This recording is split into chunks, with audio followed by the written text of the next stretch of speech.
Retrouvez le débat de Smart Impact avec Veolia.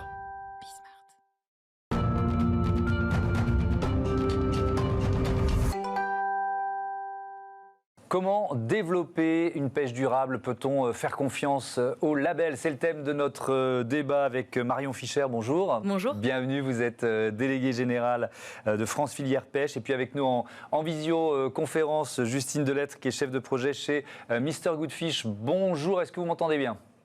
Bonjour, oui, je vous entends très bien. Bon, bah c'est parfait, la liaison est bonne. On peut peut-être commencer par définir de quoi on parle, Marion Fischer. C'est quoi la pêche durable en une minute, pas en trois quarts d'heure? C'est effectivement un bon sujet parce que c'est extrêmement complexe, c'est très multifacteur. Évidemment, la pêche durable, on reprend la définition de la durabilité, c'est une pêche qui peut durer dans le temps, qui est viable économiquement, écologiquement et socialement. Ouais. Donc c'est plusieurs enjeux qu'on va détailler. Justine Delettre, on parle forcément des espèces. Quelles sont les plus consommées, les plus menacées aujourd'hui? Parce que ça, c'est vraiment le travail, les missions de Mr Good Fish, d'informer là-dessus. Alors nous, justement, notre mission, c'est d'informer le consommateur sur les espèces qui sont moins consommées et qui sont plus durables. Donc on a un programme positif, donc je n'irai pas forcément vous parler d'espèces qui sont menacées, mais plutôt des alternatives et orienter le consommateur vers des espèces qui peuvent consommer. Donc la plupart du temps, on a l'habitude de toujours consommer les mêmes espèces, du cabillaud, de la sole, de la crevette. Le saumon, c'est une espèce phare aussi, plutôt en produits d'aquaculture. Donc avec Mr Good Fish, on a à la fois des recommandations sur des espèces à privilégier en espèces sauvages, en espèces issues de la pêche et en espèces d'élevage également. Bien choisir son poisson, c'est... Vous m'entendez? Bien choisir son poisson, c'est bon pour la mer, c'est bon pour vous. Ça, c'est votre slogan. Mais alors, je voudrais savoir, si on rentre un peu dans la mécanique, sur quels critères, comment vous faites, comment vous surveillez en fait le niveau de poisson, l'état des ressources? Alors, c'est pas nous qui allons le faire directement. Nous, on a un programme vraiment un guide pour le consommateur. Donc, on va aller s'appuyer sur des recommandations émises, sur des avis scientifiques qui sont émises par à la fois l'Ifremer et d'autres, donc pour la France, et d'autres organismes scientifiques européens. Donc, qui vont mener des campagnes et du coup donner leurs avis sur l'état de la ressource. Et donc, nous, en plus de ce critère sur la ressource, on va aller regarder d'autres critères qui sont la saisonnalité des espèces. Donc, aller les laisser au repos le temps qu'elles sont en période de reproduction, par exemple. Et puis, on va aller regarder aussi la taille. On va aller recommander une taille qui est supérieure, qui est la taille de maturité sexuelle de l'espèce. Donc, la taille pour laquelle elle a pu se reproduire au moins une fois. Alors, d'où vient le poisson sur nos étals? À cette question, plus d'un Français sur deux répond que la proportion de poissons français est de 45%. Et pourtant, c'est une info que j'ai trouvée sur le site de France Filière Pêche, 25% seulement des poissons vendus sur les étals sont issus de la pêche française. Marion Fischer, est-ce que manger du poisson français, c'est déjà répondre en partie à la question? Est-ce que c'est promouvoir la pêche durable? Oui, je pense tout à fait. C'est un premier pas, d'une part, parce qu'en termes de durabilité économique et sociale, l'origine France, ça veut dire vraiment quelque chose. Évidemment, c'est le soutien à nos filières. Et puis socialement, vous savez bien que la France, c'est quand même un pays sur lequel on a des exigences qu'on ne retrouve pas dans tous les autres pays. Et puis par ailleurs, il faut bien comprendre aussi que la pêche française, elle est extrêmement encadrée par une réglementation qui s'appelle la politique commune des pêches, qui est une politique européenne, qui est extrêmement disante environnementalement parlant. Ça veut dire quoi? Ça veut dire qu'aujourd'hui, quand un stock se porte bien, on a le droit de pêcher beaucoup.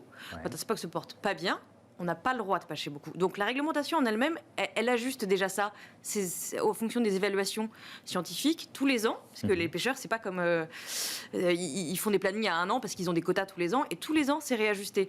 Ça veut dire que quand vous êtes un consommateur, la probabilité que vous ayez un poisson d'un stock qui se porte bien dans votre assiette, elle est beaucoup plus importante parce que les quantités pêchées dans ce stock-là sont plus importantes. Donc je pense qu'il faut aussi avoir un peu confiance dans la réglementation. On n'a pas des kilos et des kilos et des kilos de poissons qui viennent de stocks surexploités sur nos étals. La politique commune des pêches ne le permet pas. Donc ça, c'est un point vraiment important. Et du coup, la garantie française, ça veut dire quelque chose. Donc ça, c'est important et c'est côté consommateur. Si vous deviez citer un ou deux leviers pour accélérer le développement de la pêche durable, vous diriez quoi? Alors, la recherche. Parce que les évaluations des scientifiques pour connaître l'état des stocks, je veux dire, c'est pas comme un champ où on a des vaches où on les compte. Donc c'est extrêmement complexe de connaître l'évolution des stocks de poissons dans l'eau. Donc on a besoin de recherche, on a besoin de connaissance des espèces. Donc ça, c'est un point absolument majeur. Et nous, à France Filière Pêche, on finance énormément de recherche pour ça parce que c'est le préalable indispensable à la pêche durable. Et puis après, il y a le côté impact de la pêche où évidemment on travaille en permanence aussi avec de la recherche, avec de l'innovation pour réduire l'émission de gaz à effet de serre parce qu'on consomme du gasoil et forcément il faut qu'on travaille là-dessus, sur l'impact des engins sur les habitats. Et on a énormément de technologies des pêches, d'innovation, d'intelligence artificielle qui sont mis en place pour essayer de faire des engins qui sont le moins impactants possible. Est-ce qu'il y a des techniques de pêche qu'il faudrait bannir ? Alors en fait, ce qu'il faut comprendre, c'est que c'est facile de dire ça c'est bien, ça c'est pas bien. Oui. En fait, c'est un peu plus compliqué que ça parce que chaque technique de pêche, elle est adaptée à l'endroit où on veut aller. On ne va pas aller pêcher avec une ligne à des milliers de kilomètres. Donc elle est adaptée. Il n'y a pas vraiment de mauvais engins, il y a plutôt des mauvaises pratiques éventuellement, mais le but c'est de regarder chaque engin, de voir ses points forts, ses points faibles et d'essayer de corriger les points faibles avec de la recherche, de l'innovation, du développement. Justine Delettre, si on continue comme ça d'essayer de trouver des leviers pour accélérer le développement de la pêche durable, est-ce que, par exemple, il faut sanctuariser certaines zones maritimes ? Est-ce qu'il faut multiplier les sanctuaires ? Il y a déjà des zones qui sont protégées.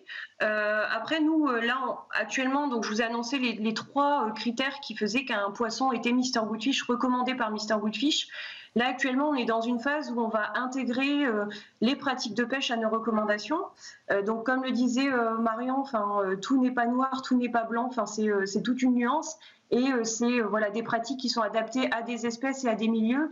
Et c'est vers ça qu'on se dirige aussi. Mais est-ce que les consommateurs, je vous pose la question Justine, sont suffisamment informés quand on va acheter son poisson ? C'est vrai qu'on peut trouver la provenance, mais est-ce que vous pensez qu'on peut renforcer cette information, cette pédagogie d'une certaine façon ? Alors, il y a beaucoup d'informations qui peuvent être retrouvées sur un étal de poissonnier. Il faut ne pas hésiter, selon moi, à poser les questions à son poissonnier ou à son poissonnier de rayon de grande surface ou traditionnel. Il doit être en mesure de répondre aux questions, notamment sur les techniques de pêche, la sous-zone de pêche, d'où provient de l'espèce, et surtout le nom scientifique de l'espèce qui fait vraiment foi, en plus du nom commercial. Alors, il y a un documentaire dont vous avez forcément l'une et l'autre entendu parler, qui vient d'être diffusé, enfin qui est en cours de diffusion sur Netflix, qui met en cause. Alors, quand on regarde ce documentaire, on se demande s'il faut encore manger du poisson. C'est un peu désespérant en sortie. Il y a notamment, et je voudrais qu'on parle de ça, la question de ce qu'on appelle les prises accessoires. Et il y a dans le documentaire la mise en cause d'un label Dolphin Safe qui est censé garantir qu'aucun dauphin n'a été blessé lors de la pêche. Peut-être je commence avec Justine Delettre. Qu'est-ce que vous pensez de ce label ? Est-ce que vous le connaissez ? Est-ce qu'il est présent, très utilisé en France notamment ? Alors, il est connu plutôt sur des pêcheries où on va utiliser, plutôt dans le monde de la conserverie. Alors, sur ce reportage, j'ai pas forcément, sur ce label, j'ai pas forcément de choses à dire, mais c'est vrai qu'il y a un gros travail de coopération à faire avec les pêcheurs, et il y a de plus en plus de missions d'observation qui sont faites à bord avec des pêcheurs qui sont volontaires pour embarquer des observateurs. Donc je pense que la clé, elle est là aussi, c'est d'avoir une présence humaine scientifique pour contrôler ce qui se fait à bord aussi. Oui, parce qu'effectivement, la démonstration du documentaire, c'était qu'en fait, ce label, on ne pouvait pas être totalement sûr que la règle affichée était respectée parce qu'il n'y avait pas assez de contrôle à bord. Marion. En fait, ce qu'il faut comprendre aussi, c'est que, alors effectivement, sur ce label, il est relativement peu présent dans les pêcheries françaises, mais que toute activité de production a un impact. Donc dire il y a 0 dauphin qui est capturé, il y a un risque 0, c'est quasiment impossible. L'idée, elle est, comme dans tout process de durabilité, de se dire on cherche à minimiser l'impact. Mais les prises accessoires, ça représente quoi ? C'est beaucoup ? Beaucoup, pas beaucoup. En fait, c'est difficile de répondre à cette question. Il y a le côté socialement acceptable et il y a le côté est-ce que ça met en danger l'espèce, en l'occurrence le dauphin. Sur la première question, est-ce que c'est socialement acceptable ? Évidemment, ça l'est pas. Et les marins-pêcheurs sont les premiers à déplorer quand ils capturent un dauphin de manière accidentelle.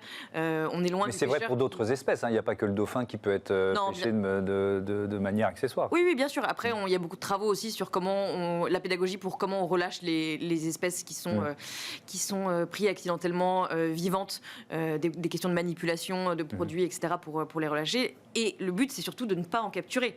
Donc nous, on fait beaucoup de recherche et d'innovation pour ne pas capturer ces espèces accidentelles. Ça pourrait passer par quoi? C'est quoi? Je vais dire n'importe quoi, j'y connais rien. C'est des radars, c'est des sonars, Typiquement sur les dauphins, et on a la même problématique sur des pêcheries à la ligne en Méditerranée avec des requins. C'est effectivement plutôt des dispositifs acoustiques qui sont des répulsifs. On a des bons résultats. Alors, dans le golfe de Gascogne, avec les dauphins, on est à moins 65%. Donc, vous voyez, on n'arrive jamais au zéro. C'est compliqué, mais c'est quand même un point majeur. Et sur les requins dans les ligneurs en Méditerranée, on arrive aussi à des très très bons résultats de répulsion. Il y a peu de ça. Ça peut être aussi la taille d'émail qui permet de faire sortir un certain nombre de captures qu'on ne souhaite pas, notamment si elles sont trop petites. Voilà, c'est de la technologie, c'est de la recherche. Le temps de la recherche, ça prend forcément un peu de temps et d'innovation, mais en tout cas, il y a des progrès qui sont faits majeurs. Merci beaucoup, merci à toutes les deux. On passe maintenant à Smart Ideas et on retourne sur les bancs de l'université.